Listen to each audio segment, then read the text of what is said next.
नमस्कार।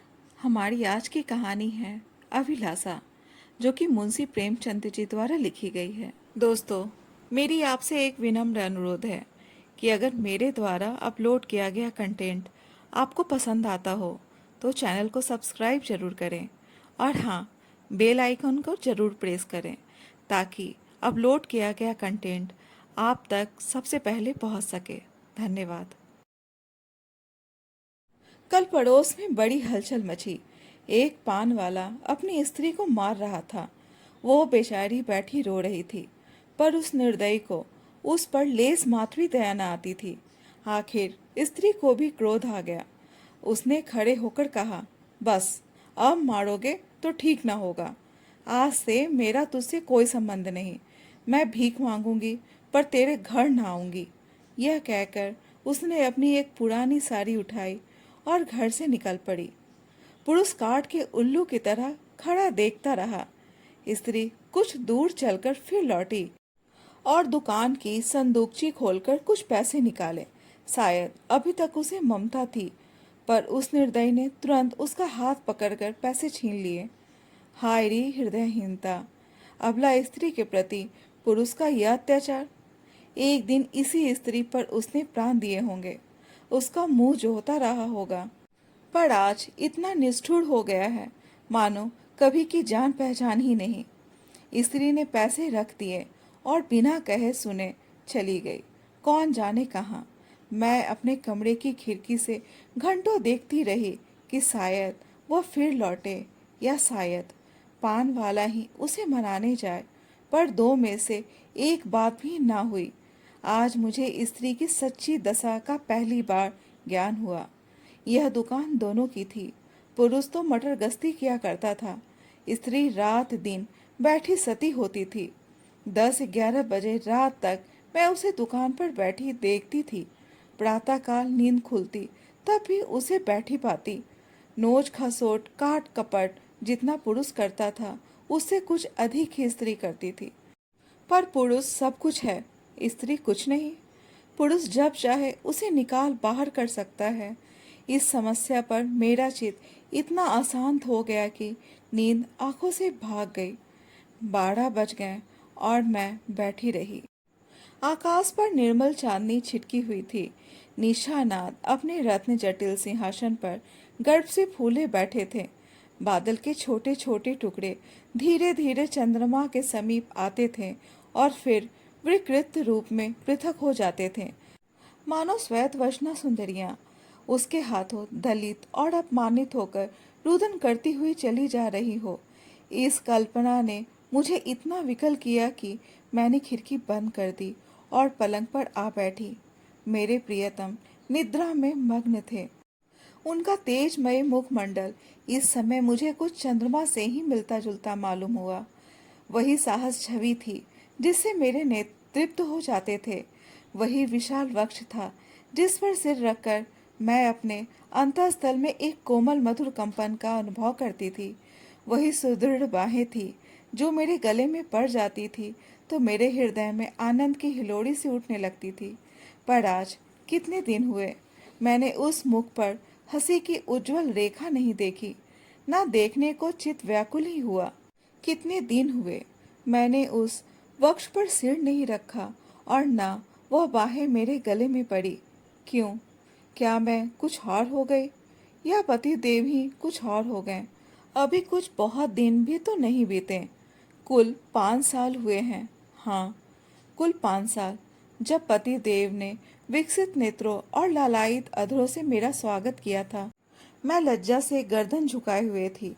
हृदय में कितनी प्रबल उत्कंठा हो रही थी कि उनकी मुख छवि देख लूं, पर लज्जावश सिर ना उठा सकती।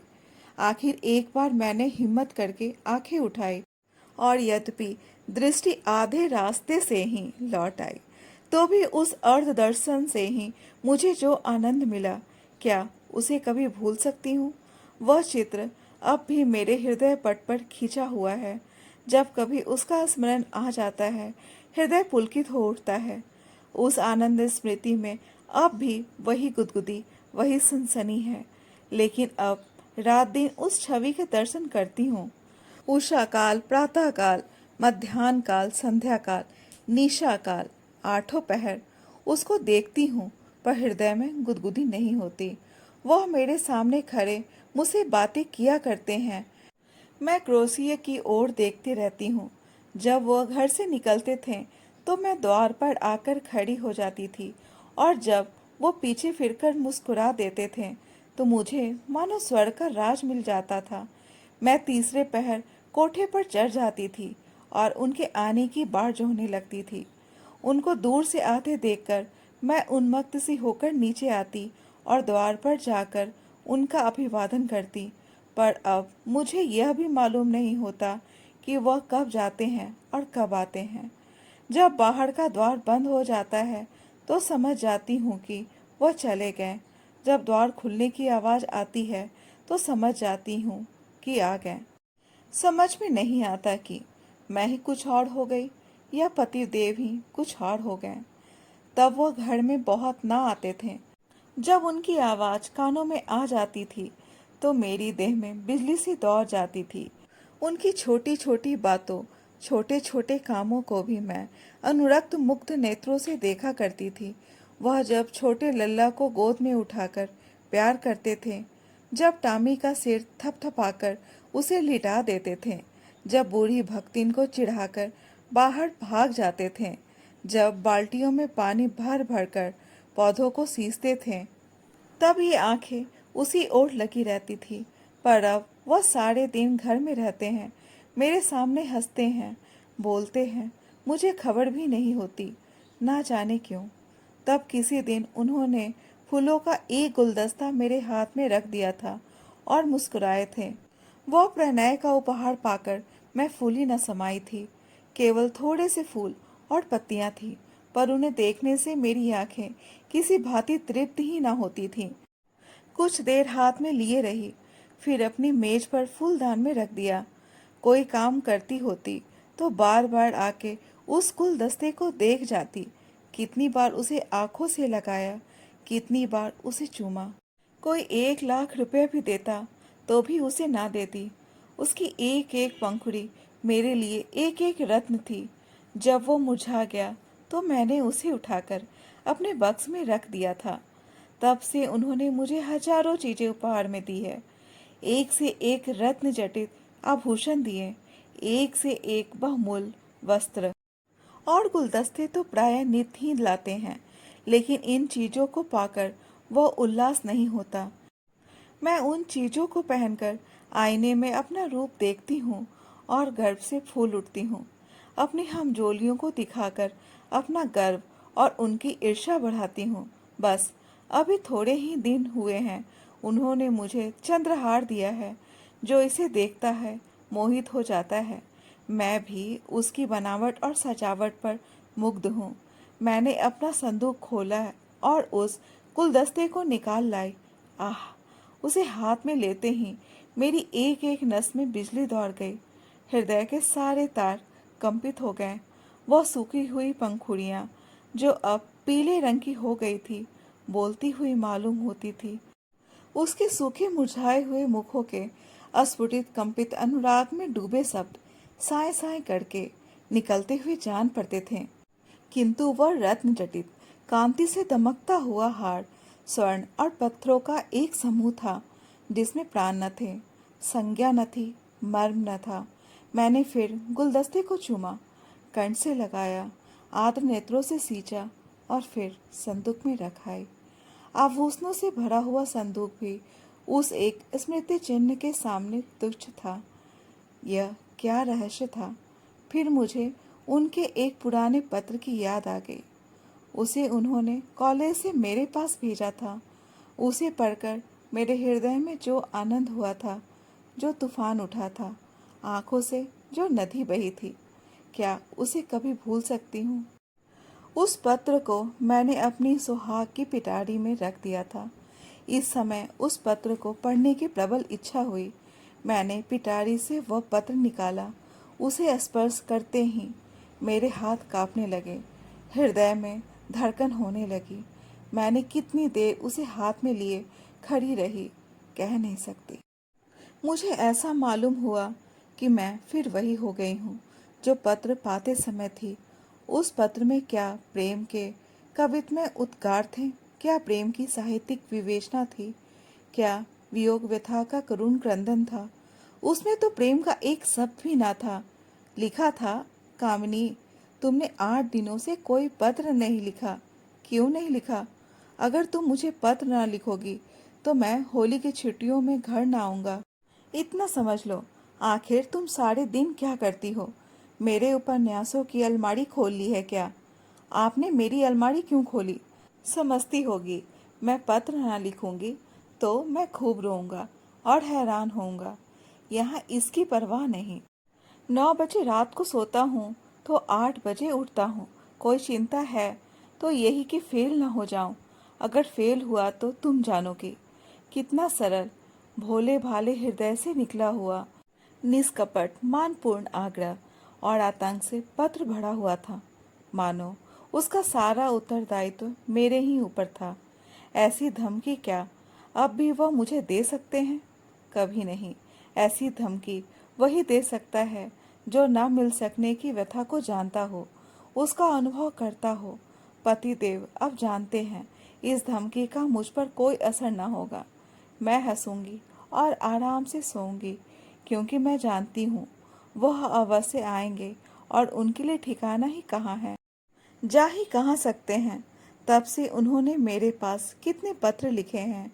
2 दिन को भी बाहर जाते तो जरूर एक पत्र भेजते हैं, और जब 10-5 दिन को जाते हैं तो नित प्रति एक पत्र आता है। पत्रों में प्रेम के चुने हुए शब्द, चुने हुए वाक्य, चुने हुए संबोधन भरे होते हैं। मैं उन्हें पढ़ती हूँ और एक ठंडी सांस लेकर रख देती हूँ। हाय, वह हृदय कहाँ गया? प्रेम के इन निर्जीव भाव शून्य कृत्रिम शब्दों में वह अभिन्नता कहाँ है? वह रस कहाँ है? वह उन्माद कहाँ है? वह क्रोध कहाँ है? वह झुंझलाहट कहाँ है? उनमें मेरा मन कोई वस्तु खोजता है, कोई अज्ञात, अव्यक्त, अलक्षित वस्तु, पर वह नहीं मिलती। उनमें सुगंध भरी होती है। पत्रों के कागज आर्ट पेपर को मात करते हैं, पर उनका यह सारा बनाव सवार किसी गत यौवना नायिका के बनाव श्रृंगार के सदृश ही लगता है। कभी कभी तो मैं पत्रों को खोलती भी नहीं। मैं जानती हूँ उनमें क्या लिखा होगा। उन्हीं दिनों की बात है, मैंने तीज का व्रत किया था। मैंने देवी के सम्मुख सिर झुकाकर वंदना की थी। देवी, मैं तुमसे केवल एक वरदान मांगती हूँ। हम दोनों प्राणियों में कभी विच्छेद न हो, और मुझे कोई अभिलाषा नहीं। मैं संसार की और कोई वस्तु नहीं चाहती। तब से 4 साल हो गए हैं और हम में एक दिन के लिए भी विच्छेद नहीं हुआ। मैंने तो केवल एक वरदान मांगा था। देवी ने वरदानों का भंडार ही मुझे सौंप दिया। पर आज मुझे देवी के दर्शन हो तो मैं उनसे कहूँ, तुम अपने सारे वरदान ले लो। मैं इनमें से एक भी नहीं चाहती। मैं फिर वही दिन देखना चाहती हूँ जब हृदय में प्रेम की अभिलाषा थी। तुमने सब कुछ देकर मुझे उस अतुल सुख से वंचित कर दिया जो अभिलाषा में था। मैं अब की देवी से वह दिन दिखाने की प्रार्थना करूंगी जब मैं किसी निर्जन जलतट और सघन वन में अपने प्रियतम को ढूंढती फिरूं। नदी की लहरों से कहूं, मेरे प्रियतम को तुमने देखा है? वृक्षों से पूछूं, मेरे प्रियतम कहाँ गए? क्या वह सुख मुझे कभी प्राप्त न होगा? उसी समय मंद शीतल पवन चलने लगी। मैं खिड़की के बाहर सिर निकाले खड़ी थी। पवन के झोंके से मेरे केस की लटें बिखरने लगी। मुझे ऐसा आभास हुआ मानो मेरे प्रियतम वायु के इन उच्चावासों में हैं। फिर मैंने आकाश की ओर देखा। चांद की किरणें चांदी के जगमगाते तारों की भांति आंखों से आंख मिचौनी सी खेल रही थी। आंखें बंद करते समय सामने आ जाती, पर आंखें खोलते ही अदृश्य हो जाती थी। मुझे उस समय ऐसा आभास हुआ कि मेरे प्रियतम उन्हीं जगमगाते तारों पर बैठे आकाश से उतर रहे हैं। उसी समय किसी ने गाया, अनोखे से नेही के त्याग, निराली पीरा के संसार, कहाँ होते हो अंतर ध्यान, लुटा करके सोने सा प्यार, लुटा करके सोने सा प्यार। यह पद मेरे मर्मस्थल को तीर की भांति छेदता हुआ कहाँ चला गया, नहीं जानती। मेरे रोए खड़े हो गए। आंखों से आंसुओं की झड़ी लग गई। ऐसा मालूम हुआ जैसे कोई मेरे प्रियतम को मेरे हृदय से निकाले लिए जाता है। मैं जोर से चिल्ला पड़ी। उसी समय पति देव की नींद टूट गई। वो मेरे पास आकर बोले, क्या अभी तुम चिल्लाई थी? अरे, तुम रो रही हो, क्या बात है? कोई स्वप्न तो नहीं देखा? मैंने सिसकते हुए कहा। रो ना तो क्या हंसूं? स्वामी ने मेरा हाथ पकड़कर कहा। क्यों, रोने का कोई कारण है या यूं ही रोना चाहती हो? क्या मेरे रोने का कारण तुम नहीं जानते? मैं तुम्हारे दिल की बात कैसे जान सकता हूँ? तुमने जानने की चेष्टा कभी की है? मुझे इसका सान गुमान भी ना था कि तुम्हारे रोने का कोई कारण हो सकता है। तुमने तो बहुत कुछ पढ़ा है, क्या तुम भी ऐसी बात कह सकते हो? स्वामी ने विस्मय में पढ़कर कहा। तुम तो पहेलियां बुझवाती हो। क्यों, क्या तुम कभी नहीं रोते? मैं क्यों रोने लगा? तुम्हें अब कोई अभिलाषा नहीं है। मेरी सबसे बड़ी अभिलाषा पूरी हो गई। अब मैं और कुछ नहीं चाहता। यह कहते हुए पति देव मुस्कुराए और मुझे गले से लिपटा लेने को बढ़े। उनकी यह हृदयहीनता इस समय मुझे बहुत बुरी लगी। मैंने उन्हें हाथों से पीछे हटाकर कहा, मैं इस स्वांग को प्रेम नहीं समझती। जो कभी रो नहीं सकता वह प्रेम नहीं कर सकता। रुदन और प्रेम दोनों एक ही रेत से निकलते हैं। उसी समय फिर उसी गाने की ध्वनि सुनाई दी। अनोखे से नेही के त्याग, निराले पीरा के संसार, कहाँ होते हो अंतर्ध्यान, लुटा करके सोने सा प्यार। पति देव की वह मुस्कुराहट लुप्त हो गई। मैंने उन्हें एक बार कांपते देखा। ऐसा जान पड़ा उन्हें रोमांच हो रहा है। सहसा उनका दाहिना हाथ उठकर उनकी छाती तक गया। उन्होंने लंबी सांस ली और उनकी आंखों से आंसू की बूंदें निकलकर गालों पर आ गई। तुरंत मैंने रोते हुए उनकी छाती पर सिर रख दिया और उस परम सुख का अनुभव किया जिसके लिए कितने दिनों से मेरा हृदय तड़प रहा था। आज फिर मुझे पति देव का हृदय धड़कता हुआ सुनाई दिया। आज उनके स्पर्श में फिर स्फूर्ति का ज्ञान हुआ। अभी तक उस पद के शब्द मेरे हृदय में गूंज रहे थे। कहाँ होते हो अंतर्ध्यान, लुटा करके सोने सा प्यार। यह पद महादेवी वर्मा जी की कविता का एक पद है। कहानी सुनने के लिए बहुत बहुत धन्यवाद।